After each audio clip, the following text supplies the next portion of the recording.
बच्चों question number 18 देखिए। किसी एक कितना है 24 है, छठे और 10वें पद का योग कितना है 44 है। तो आपके पास ए क्या है प्रथम पद, डी मानना है अपने सारव अंतर। उसने कहा है प्रश्न अनुसार A4 प्लस A8 बराबर है 24, यानी कि A plus 3D plus A plus 7D कितना आपके पास 24 के बराबर है, यानी कि 2A प्लस 10D आपके पास 24 है। ये समीकरण आपका एक हो गया।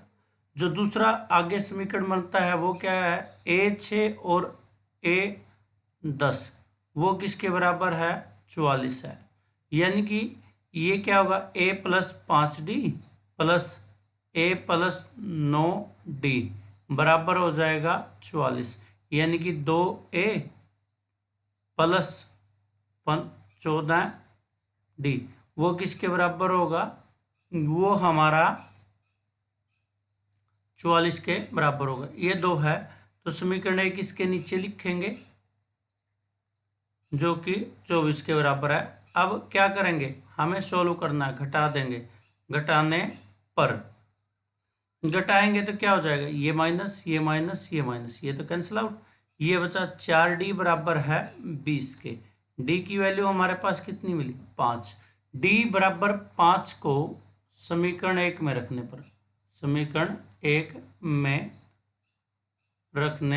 पर रखते हैं तो क्या होगा समीकरण 2A प्लस 5 गुणा 10 50 बराबर है 24। 2A कितना हो जाएगा 24 माइनस 50 जो कि माइनस का 26। A की वैल्यू क्या आ जाएगी माइनस 26, भाग करते हैं 2 से तो कितना आ जाएगा 13 माइनस का 13। A की वैल्यू हमारे पास माइनस का 13 मिली, D की वैल्यू हमारे पास 5 मिली।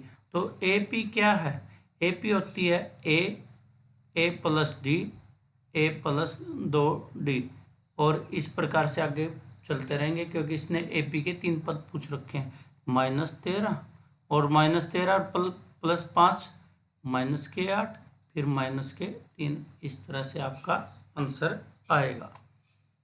अब देखिए बड़ा ही प्यारा क्वेश्चन है 19वां। सुब्बाराव ने 1995 में 5,000 रुपये वार्षिक वेतन पर काम करना शुरू किया। देखिए सुब्बाराव ने 1995 में वार्षिक वेतन, ये किसका है सुब्बाराव का, सुब्बाराव का 1995 वार्षिक वेतन कितना है, वार्षिक वेतन 5,000 रुपये।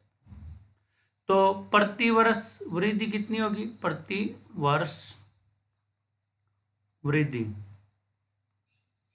जो 200 की है। अंतिम वेतन कितना है, अंतिम वेतन कहता है कि 7,000 पहुंच जाता है उसका। तो इससे एपी बनानी है, तो इससे एपी कैसी बनेगी, एपी बनेगी 5,000। यहां प्रथम जो आएगा ये किसका कार्य करेगा, प्रथम पद का, एपी में प्रथम पद का। ये वृद्धि क्या है, ये सारव अंतर है, सारव अंतर। ये क्या है AN, यानी कि अंतिम पद है, अंतिम पद। अब देखिए एपी क्या होगी 5,000 प्लस 200, इस प्रकार से लास्ट में 7,000 बनेगा।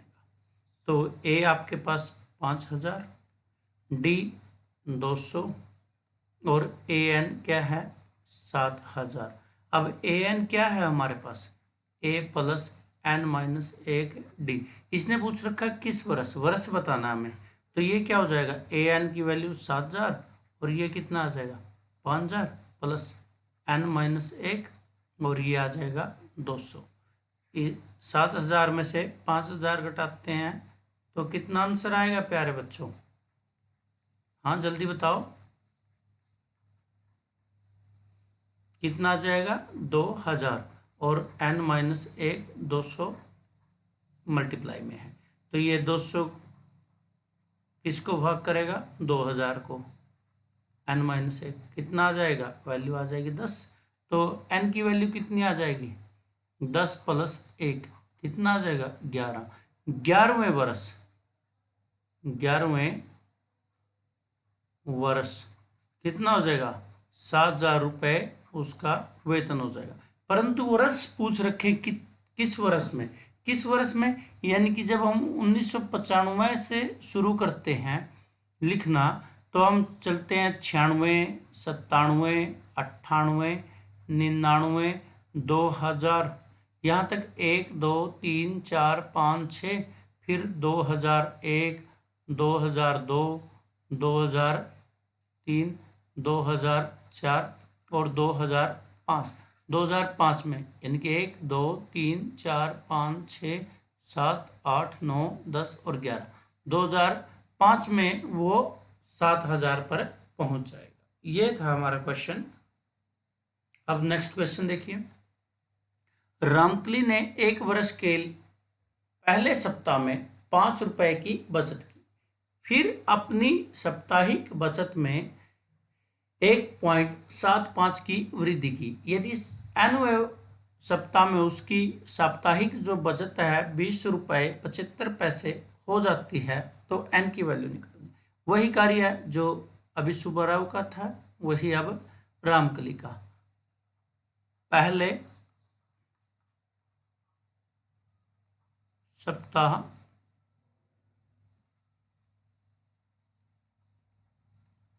रामकली की बचत, रामकली की बचत कितनी है, 5 रुपये प्रति सप्ताह बचत।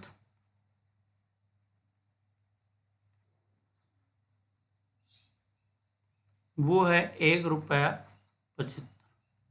अंतिम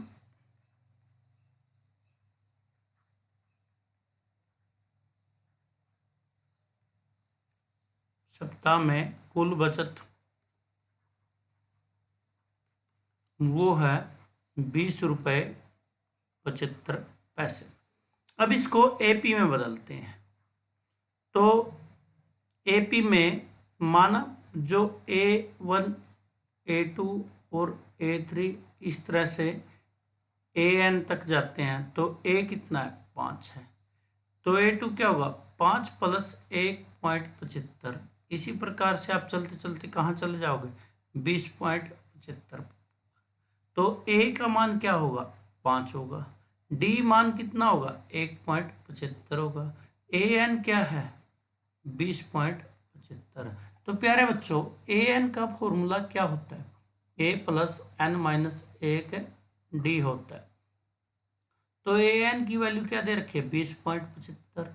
अब इसकी वैल्यू क्या है, 5 है, प्लस n-1 ये 1.75 है।